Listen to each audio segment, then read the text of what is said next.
Radio Auto, l'occasion rêvée. Avec AD, le réseau 2000 garagistes et carrossiers multimarques. Chaque samedi, Sud Radio et ses partenaires de Mobility TV essayent pour vous un véhicule sur le marché de l'occasion. Aujourd'hui, la Citroën C4 Cactus d'occasion. On va l'essayer avec nos 3 spécialistes que je m'apprête à vous présenter. Mais avant ça, on retrouve notre invité Albert Etienne. Bonjour à vous. Bonjour. Directeur général d'Opteven. Un point, on en parlait la semaine dernière, sur l'évolution des ventes de l'électrique sur le marché de l'occasion. On part de très bas, c'est vrai, mais est-ce que ça augmente ? Alors, ça augmente pas depuis le début de l'année. On a même une baisse sur les 4 premiers mois. Alors bon, on parle aussi il faut relativiser parce qu'on parle de petits chiffres. Hein. Les voitures électriques d'occasion, c'est environ 6000 véhicules sur un mois. Donc oui. Toute variation, elle est assez significative dès qu'on aborde les pourcentages. Bien sûr. Ce qu'on peut dire, c'est que la part de marché des véhicules d'occasion électriques, elle augmente quand même régulièrement, légèrement. On est là à 1,27% du marché à fin avril. On était à à peu près même zone, 1,2 l'an dernier. Donc, petite progression, mais c'est lent. C'est une croissance qui est lente. Voilà. Les petits ruisseaux font les grandes rivières. Quels sont les véhicules qui se vendent sur le marché de l'occasion ? Vous avez les Zoé qui fonctionnent bien. Renault Zoé. Ouais, sur les véhicules les plus anciens. Et puis vous avez aussi des Nissan qu'on retrouve sur le marché de l'occasion électrique et des Kia. C'est ce qu'on voit chez nous dans les souscriptions de nos contrats. On a ce mois, ce qu'on peut dire sur les 4 premiers mois, quand même une croissance de l'hybride. Hein, c'est pas que le véhicule est complètement électrique, donc c'est mixte, mais là on a 10% de croissance. Et pour le coup, les volumes sont un peu supérieurs puisque on parle de 25 000 voitures par mois. Donc les ordres de grandeur sont pas les mêmes. Et on va voir si ces ordres de grandeur continuent à augmenter à l'approche des zones à faibles émissions qui empêcheront les véhicules les plus polluants ou dits les plus polluants de circuler dans les grandes agglomérations. Merci beaucoup. Merci. En tout cas, Albert Etienne, directeur général d'Opteven. Tout de suite, on essaye, je le disais, un véhicule sur le marché de l'occasion. C'est le Citroën C4 Cactus avec Jean-Christophe Lefebvre. Bonjour à vous. Journaliste à Flotte Automobile, Grégory Pelletier, bonjour à vous. Bonjour Jean-Marie. Directeur de la rédaction de l'Argus et Guillaume Arnonnet, bonjour à vous. Bonjour Jean-Marie. Vous représentez Enchères VO en diplex sur Sud Radio. Citroën C4 Cactus, Grégory Pelletier. On parle de quelle génération, quelle motorisation et quel prix ? Quelle génération, c'est 4 Cactus, la première. Donc pour resituer le véhicule, Citroën avait l'habitude de sortir une berline compacte concurrente de Golf ou de 307, 308 qui s'appelait C4. Et en 2014 a remplacé par ce véhicule C4 Cactus qui en fait n'est pas une berline compacte puisqu'elle ne fait que 4,16 m. Pour rappel, une berline compacte, c'est 4,30 m, 4,40 m. Donc elle est un peu petite pour la berline compacte. Voilà, c'est plus un Peugeot 2008 puisqu'ils partagent la même plateforme avec une carrosserie spécifique qu'une vraie compacte. Ça, faut le savoir parce que on n'aura pas les prestations d'habitabilité d'une compacte. C'est pas la même chose. Une fois qu'on a dit ça, on roule comment ? C'est quel type de motorisation sur le marché de l'occasion ? Essence et diesel. 2 tiers des offres sur le marché de l'occasion sont en essence et 1 tiers de diesel. Ça veut dire quoi Cactus d'abord ? Cet additif Cactus, ce suffixe Cactus ajouté par Citroën à ses véhicules ? Cactus, c'est le seul véhicule qui a eu ce nom. Ça pique. Voilà, en fait, il s'appelle Cactus parce que il est quand même assez original en termes de style, notamment avec les fameux air bump. C'est ça. C'est-à-dire, c'est parti sur les portes. Vous avez des espèces de pare-chocs en plastique ou en caoutchouc, je ne saurais vous dire. Plastique sur les côtés, sur les ailes, qui permettent justement, si vous faites tamponner en ville, et ça peut arriver dans les rues de Marseille ou de Toulouse, de pas avoir à refaire la carrosserie. C'est ça ?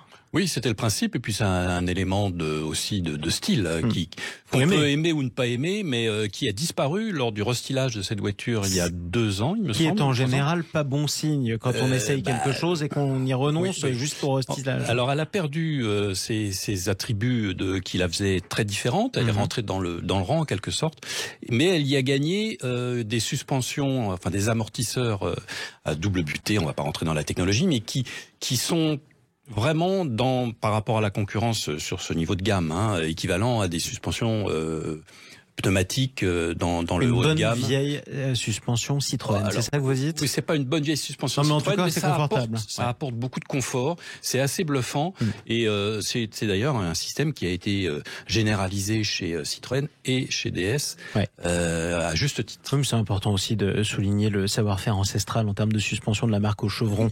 Mais attention à la génération. Enfin, il faut pour cela choisir une partir C4 de Cactus. 2018. Voilà. C'est ça. Pas avant? Non. Avant, on n'a pas ça. Avant, c'est plus rugueux, quoi. C'est la 2008. Exactement. Non, avant, ça reste quand même super confort. Bon, c'est déjà ça. Sur le marché des enchères, Guillaume Arnonnet, la C4 Cactus, elle part à combien? Alors ça, c'est un produit qui se trouve assez facilement et dont le succès sur le marché de l'occasion est quand même lié à son prix. Voilà, c'est pas un véhicule qui en véhicule du neuf a rencontré quand même un succès foudroyant parce que effectivement avec un look assez clivant, donc derrière vous retrouvez deux types de clientèle, soit les gens qui veulent vraiment ça parce que ils trouvent qu'effectivement elle a une vraie personnalité avec les air bumps, on l'a dit, des barres de toit et effectivement une bouille qui sort quand même de l'ordinaire. Soit vous avez la deuxième catégorie de personnes qui vont se rabattre sur ce véhicule parce que justement il offre un bon rapport qualité prix budget. Donc voilà, donc c'est des produits aujourd'hui, si vous voulez, les dernières générations de 2018 avec 50 000 km, vous avez quand même des véhicules en moins de 15 000 euros. Et si on parle des premières générations, vous trouvez ça avec une centaine de milliers de kilomètres dans les 6-7 000 euros. Donc ça reste des véhicules vraiment très très accessibles et qui bénéficient effectivement de l'aura de Citroën pour faire des véhicules et en particulier d'un confort grâce à la suspension qu'on a évoquée tout à l'heure qui est quand même plutôt agréable. Donc voilà, même si ça n'a pas été un grand succès sur le marché du véhicule neuf, sur l'occasion c'est un produit qui se vend plutôt très bien. Ça se vend très bien. Les cotés combien, l'Argus? J'ai toujours rêvé de poser cette question au patron de l'Argus. C'est pour ça que je le dis. On est à partir de 6 000 euros. À partir de 6 000 euros, ça reste très accessible du coup. Est-ce qu'elle est bien disponible ou pas? Oui, on trouve facilement. Ouais. La première version avec ses air bump, c'est vraiment un produit très original. Si on cherche une auto qui sort de l'ordinaire avec un bon prix, c'est plutôt pas mal. Il faut juste faire attention à la fiabilité des mécaniques. Alors oui, alors ça, si vous me dites qu'il faut juste faire attention à ce qu'elle marche bien, c'est-à-dire c'est le point faible. C'est toujours le même, hein. C'est le fameux 3 cylindres 1,2 litre Peugeot Citroën. C'est-à-dire qu'on peut tomber en carafe à partir de combien de kilomètres?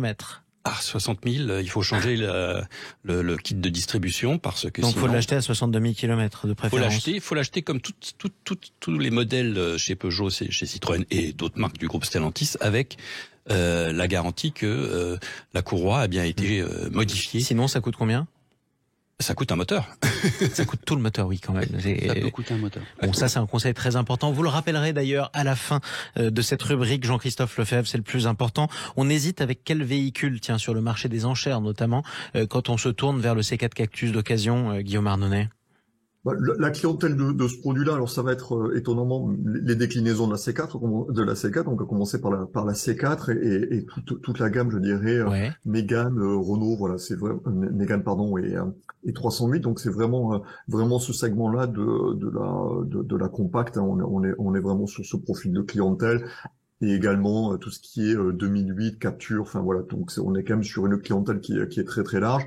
C'est un véhicule qui est utilisé en premier ou deuxième véhicule pour les petites familles. Enfin voilà, donc il y a quand même un panel assez large de personnes qui recherchent ce profil de véhicule. Et j'aurais tendance à la préférer ou pas, Grégory Pelletier, sur le marché?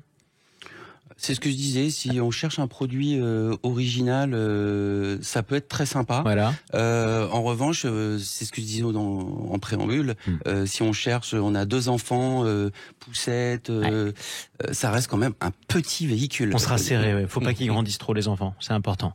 En tout cas, de le souligner, le rapport qualité-prix reste bon malgré tout, Jean-Christophe? Ah oui, en plus dans l'habitacle, on est quand même, c'est plutôt valorisant. Après le restylage en 2018, il y a eu aussi un nouveau système de siège très très sophistiqué avec des mousses à plusieurs densités qui amortissent le bruit, qui aussi sont bien plus confortables. Et moi je trouve que le design à l'intérieur est aussi c'est presque une Volvo. Enfin, il y a un style que j'aime beaucoup dans cette voiture. Puis elle est plutôt agréable à conduire. Hein. C'est bien. Écoutez, on est là pour parler aussi du plaisir de conduire sur Sud Radio, parce que Sud Radio, je le rappelle, aime l'automobile. On rappelle quand même, si jamais vous achetez un Citroën C4 Cactus d'occasion, attention à ce que, Jean-Christophe, 1 litre 2, 3 cylindres, et c'est pas seulement valable pour la C4 Cactus, et bien eu sa révision et son changement de kit de distribution. Parce que sinon, ça vous coûte un moteur. C'est quand même très important de le souligner. Merci à tous les trois pour cet essai. On vous retrouve samedi prochain, Jean-Christophe Lefebvre, Merci. Grégory Pelletier et Guillaume Arnonnet. À bientôt. Merci.